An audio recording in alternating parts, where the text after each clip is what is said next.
I'm Charlotte Cook. This is GEUS, your yoga. The word yoga means unions, the union of the mind, body, and spirit. So unlike other forms of physical exercise, this becomes something you can carry into your everyday life. There's no pain in yoga, so if you're feeling pain in a pose, you will want to back out of the pose a little bit.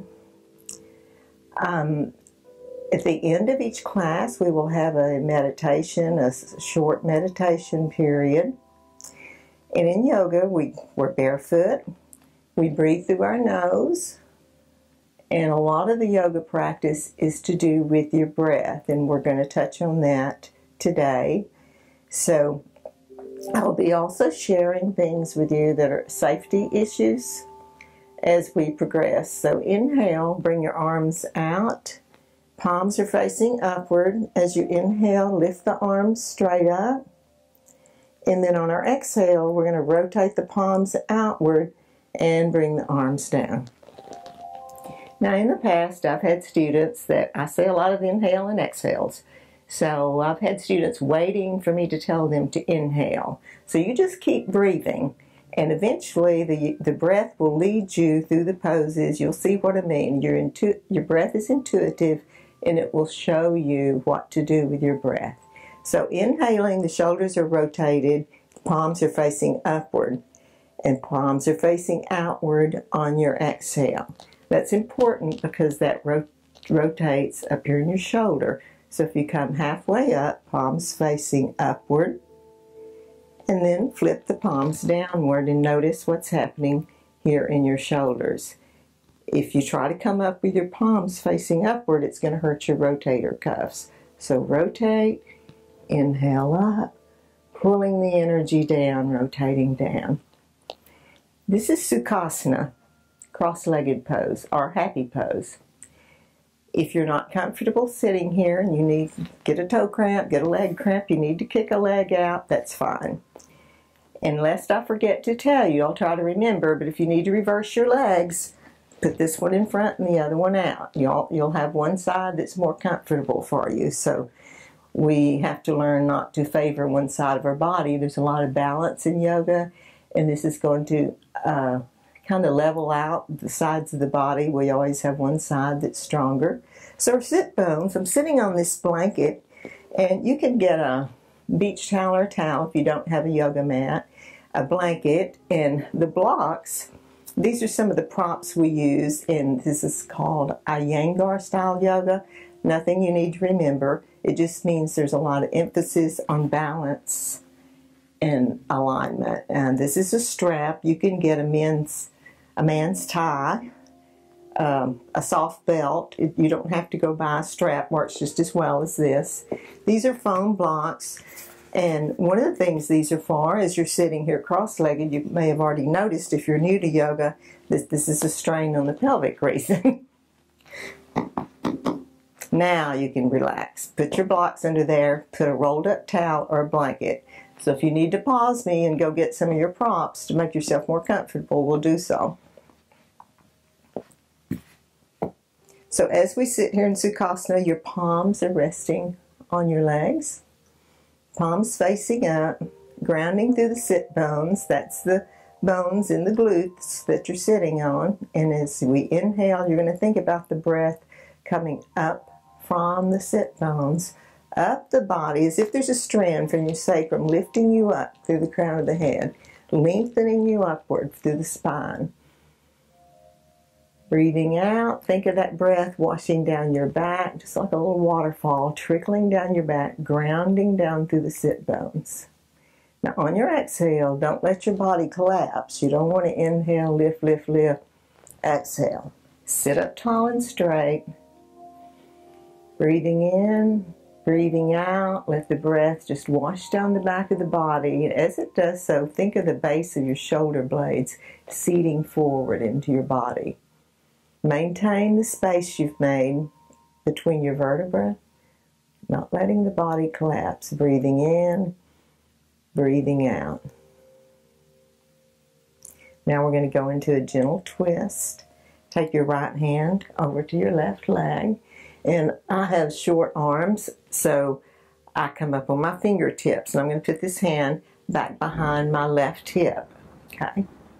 If you've got longer arms, your arm may be out away from your body a little more, but you want to sit up straight. So you're going to take this hand, and as you exhale, you're going to twist at the waist, at the lower spine, as you exhale. Inhale, lengthening. Exhale, twisting up through the thoracic spine. Inhale, lengthening. Exhaling, you're finally going to be looking back over the left shoulder. What can happen, your shoulders will creep up to your ears, so soften the shoulders down, away from the ears, making space between your shoulders and your ears. Inhale, lengthen, exhale, deepen your twist. If you find you've gone too far and something's hurting you, you just gently back out of the twist a little bit. And then to come out of this, we're going to do this in increments. So you're going to turn the head back square to the shoulders as you exhale. Inhale, exhale, bringing the thoracic spine around and all the way to the front. And the other side, in yoga, we always do a pose on both sides. So if you get interrupted, always come back and work with the other side. Inhale, lengthening. Exhale, twisting the base of the spine, twisting at the waist. Inhaling, exhaling, walk that back hand around with you. Use your back arm to help you twist. Looking back over the left shoulder, breathing in, elongating the spine, exhaling, softening the shoulders down from the ears, softening your shoulder blades without letting your spine collapse. Then coming back, exhaling, bringing the head back, and then exhaling, slowly turning back to the front. Go ahead and bring your legs out in front of you. And extend your legs out in front of you, flexing your ankles, toes facing up to the ceiling. And I'm going to take this moment to tell you a little bit about the twist that we just did. Be sure and drink some water after your class, because the twist is if you took a washcloth and put it in water and you took it and squeezed it, that's what's happening. You're squeezing the liquids and the toxins out of your internal organs, and sometimes that can make you feel a little yucky, but a few drinks of water after class will work almost immediately. So keeping the ankles flexed, the toes toward the ceiling, grounding from your sit bones, lifting up through the upper body. It's as if the lower part of the body and the upper body are two different pieces. So as you inhale, again, bringing the breath from the sit bones up through the crown of the head, pulling the shoulders back, the elbows in close to the body. And it appears that we're not doing much, but for those of you that are doing this pose with me, you will know that you are, because keeping your ankles flexed like this is engaging these muscles in your thighs.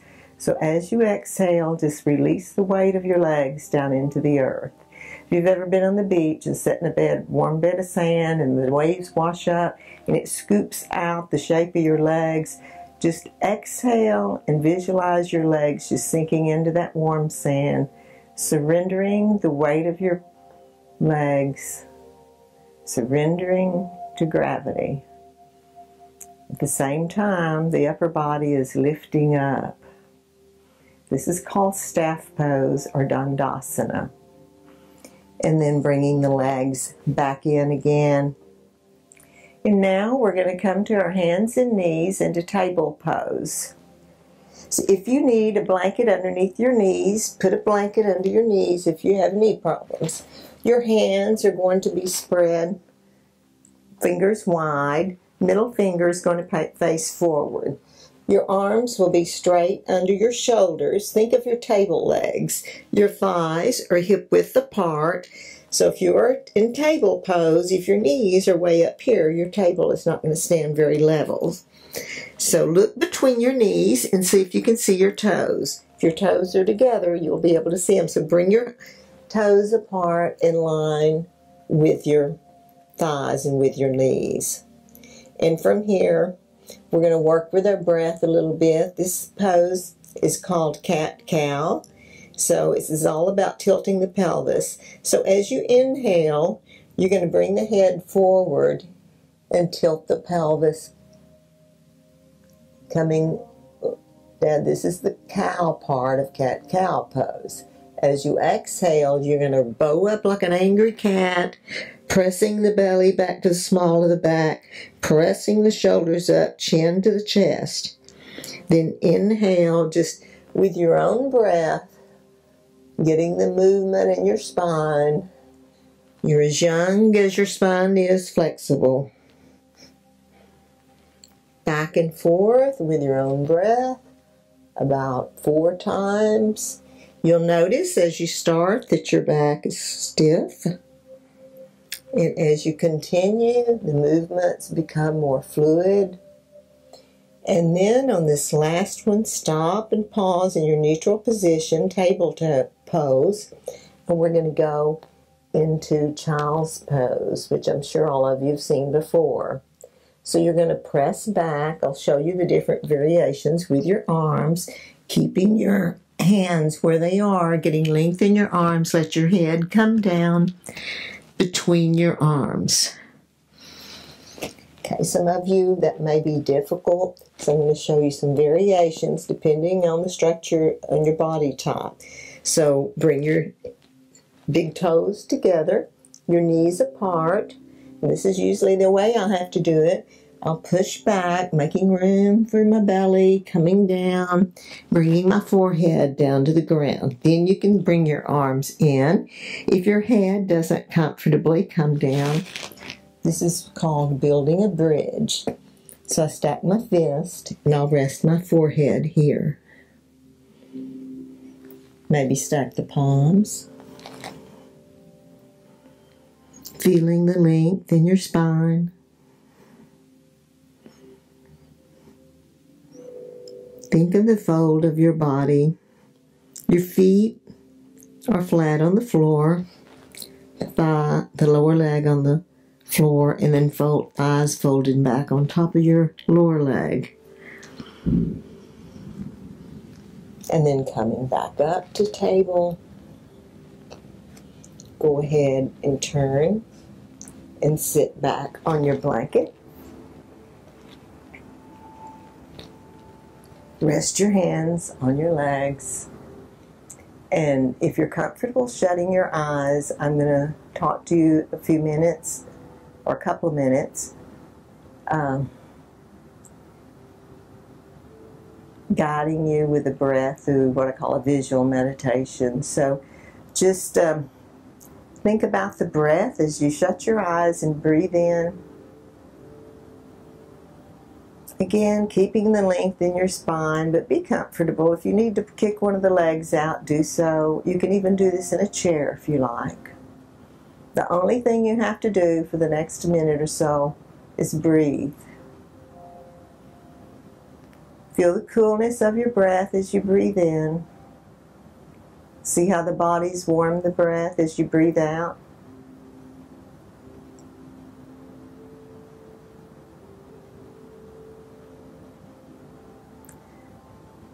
Without any effort on your part, pay attention. Most of us have never really paid attention and looked at our breath, so pay attention to how your breath bridges into the next breath with a little effort on your part.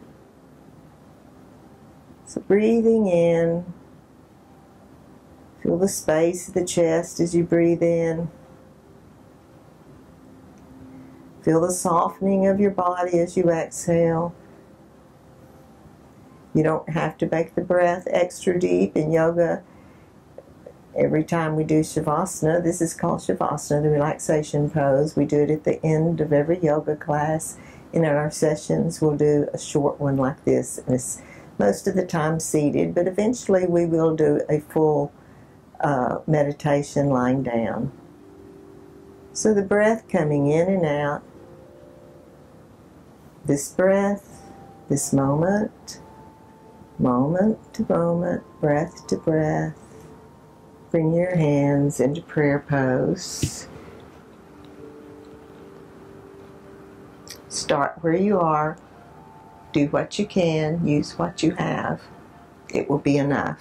Namaste. Namaste means the goodness in me sees the goodness in you, from my spirit to your spirit. Thank you for joining us on GEUS Your Yoga. I'm Charlotte Cook. Shine on.